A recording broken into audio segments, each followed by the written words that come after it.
Here we are back with Heirloom Austin again.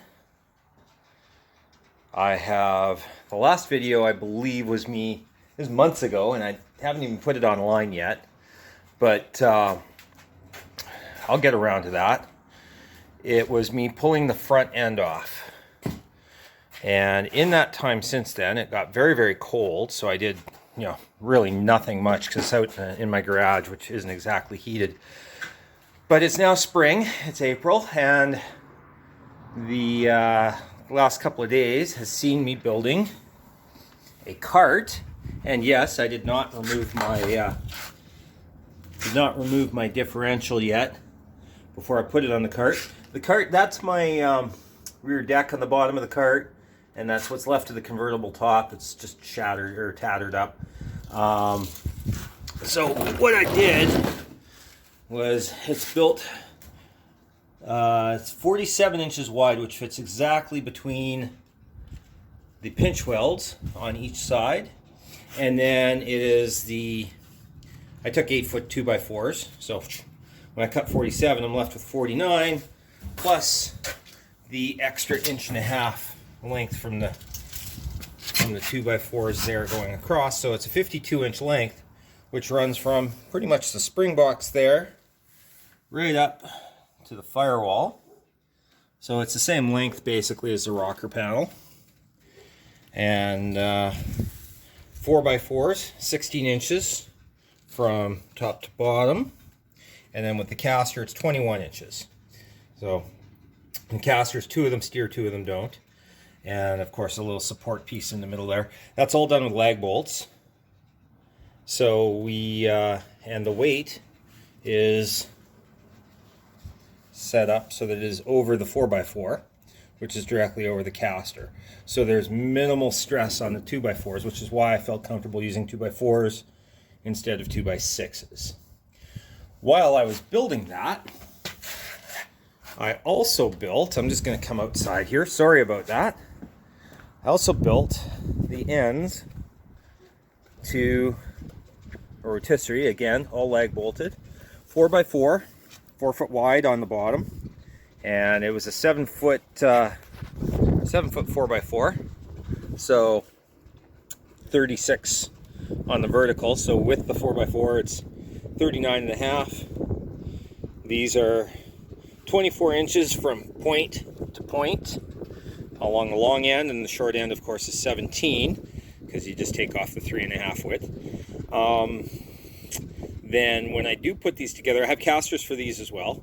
When I put them together, I'm going to run a 12-foot 2x4 stringer here, running across to the other one on each side, and I'm going to build a plywood gusset to hold it from tipping forward. When I measured on the angle, I need 30.5 inches clearance. This should have 34 if I'm not mistaken from the pivot point.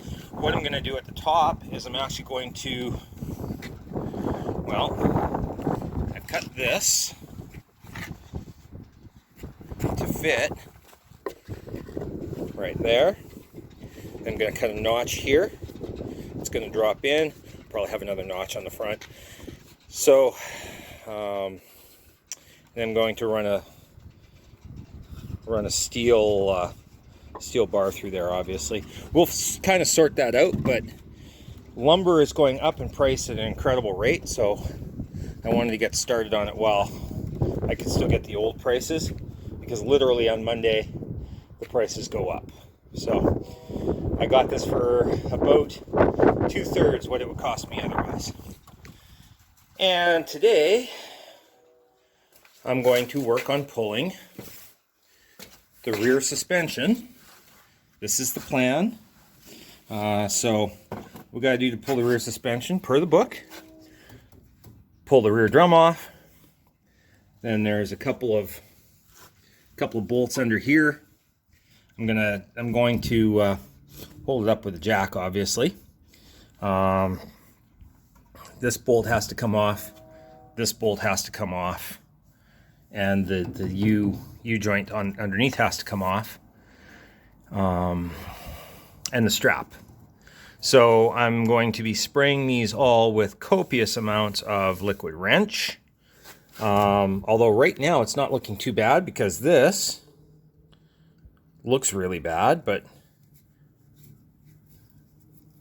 2-finger spin. So the brakes are coming off easy. Hopefully everything else does. Like I said, I'm going to soak it down. I'm going to get this rear differential off. Then I'm going to get the brake lines out.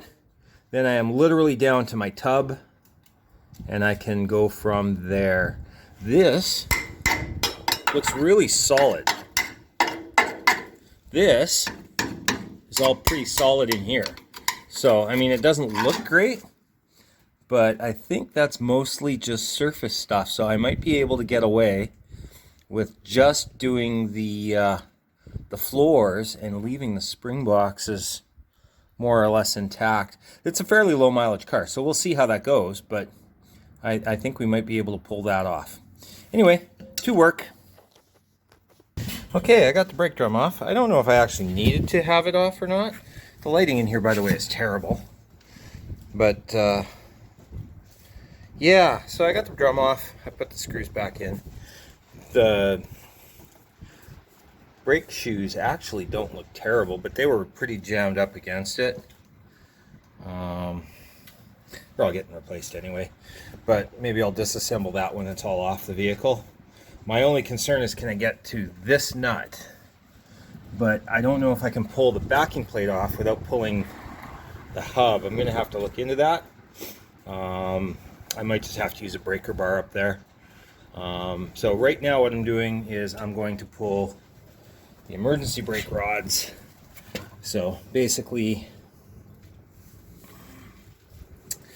this cotter pin has to come off, and this comes out.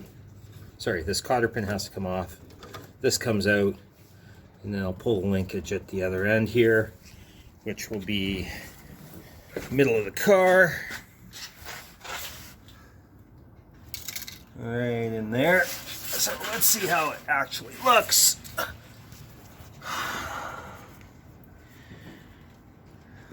The cable doesn't look too bad either. I might actually just pull it all as a unit and kind of link it together. That's most likely what I'm going to do. Yeah, that's most likely what I'm going to do. So, anywho, that's where I'm at on that. Okay, just so we know, these two are 11/16 bolts. Right there, and right there.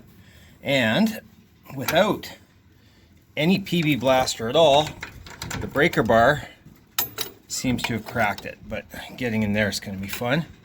But the breaker bar cracked the nut, so the rust isn't terrible. So we'll see how we're doing here.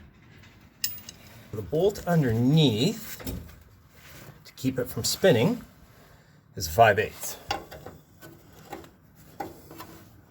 So I'll just put that on there, and I'll keep the bolt from spinning when I undo it. Yeah, everybody knows the trick. I just wanted to remind myself what the actual size of the bolt was. We're a little while on now. Got a jack under the pumpkin. I have taken off the straps for the bolt, well, the nuts on the straps for the bolts. I've removed the brake line. I have removed the emergency brake cable. So we're pretty much ready to come down here. I just thought I'd, point that out because, I left the brakes that are attached, everything that's attached to the pumpkin itself is on there. Just because why fiddle with it when it's in someplace difficult. So, and then I took the brake off the main line. You can see it hanging there out of its bracket. And yeah, emergency brake cable. Yeah, so we're good to pull this thing now. Differential's off. Incidentally, just in case you're wondering, there is some serious weight to that. And in the taking off the arm there, I snapped. It's only like the second or third bolt I've snapped, but there it is right there. Snapped it. Yeah. It's not too many of them I've done that too, so that's not too bad. Yeah. Anyway, differential's off. She's looking good under there. Actually, it's not looking too bad under there. to be perfectly honest. Getting the springs out could be fun, but back under the bug eye here. That is the bolt that snapped off yesterday. And that one there spins, but won't come out. So there's a sleeve there that holds. You can actually, similar to this one here, it's holding this in place. I think that's rusted to the bolt, so I gotta get that bolt free. I shot it with a bunch of PB Blaster yesterday, so that should work. And then we've got the springs, which of course this is the U-joint on the springs. And then underneath here is the other bolts on the springs. You can kind of see them there. So there's two bolts that go up into the spring itself. So that's today's project, is pulling the springs off. I soaked it with PB Blaster yesterday, so we should be able to get going. And I'll pop back on here in a second to tell you what the actual nut sizes are. And yeah, we'll get that going. Okay, so the spring bolts are 9/16 of an inch. That's those two. The big ones I don't know yet, but these two are 9/16, so that's what I'm going to be using here. Okay, I need to take a picture of this. Look at all that dirt in there. That dirt was like concrete. It was in there for like 50 years. That seems to be the way it's what was holding it all in, is just mud and dirt. There's no rust in there, because there couldn't be, because it's all dirt. But yeah, I had to pound on that thing for 20 minutes with a sledgehammer to get it to budge.